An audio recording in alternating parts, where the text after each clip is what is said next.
And hi, I'm Greg Horoshovsky, and I'm here to talk to you all about my philosophy of teaching with technology. Um, the first thing I want to say is modern classrooms are so different from what I grew up with. It requires technology to do things to keep up. If we're not teaching children or our students how to use technology effectively, we are doing them a disservice. It comes under this heading of 21st century skills, being able to effortlessly navigate that digital universe and be a good digital citizen, really.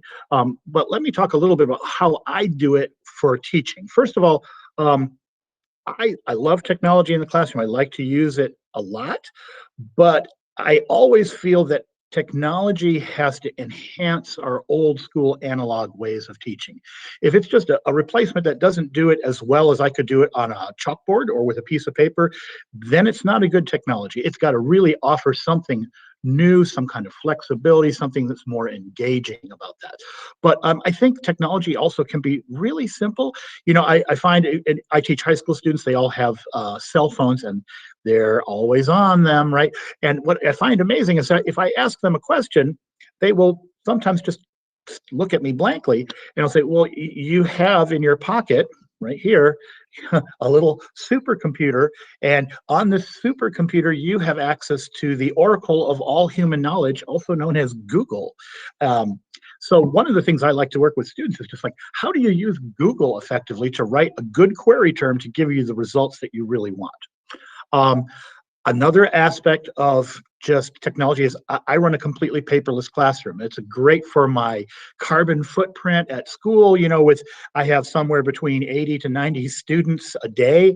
And if I'm printing things out, that is not good for the environment at all. So it helped me go paperless.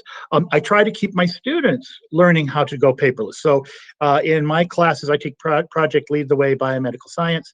All my students have a digital laboratory notebook, which we keep on our Google Drive.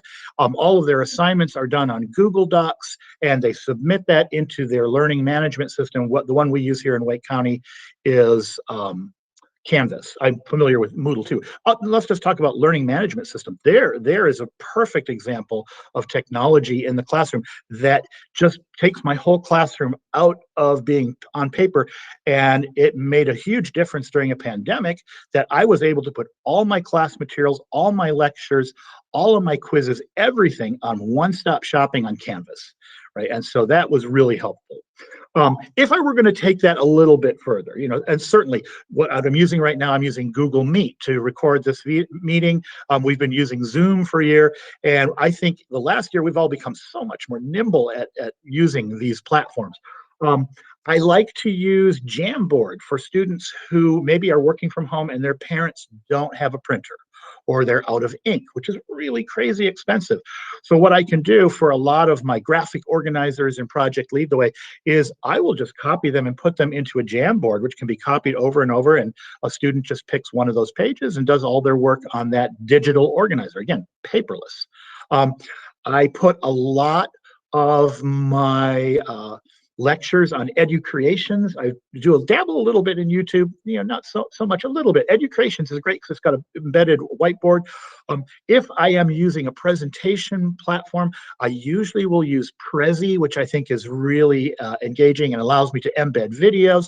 But I'm beginning to play now with other things like Nearpod or Pear Deck, which allow me to put in just brief assessments or polls, or just students can have boards where they write things. So there's lots of really great technology that just sort of really fills in, especially when we're trying to teach remotely. Let's see, what else? Okay, where else do I want to go? I have been fascinated with augmented reality and making assignments sort of come to life with videos that I can embed. I used to use an app called Orasma, which was a free app, and it was terrific, where I could go to their textbook and use maybe a image from their textbook and embed one of my educreation videos, so that when a student held their iPad or their phone over it, then my lecture would come up and talk about what was in their textbooks. I've used those around the classroom, making posters and things come to life. Unfortunately, Hewlett-Packard bought Orasma and changed its name to HP Reveal. And then in the last year, they just pulled all the funding from it, and now it's no longer available.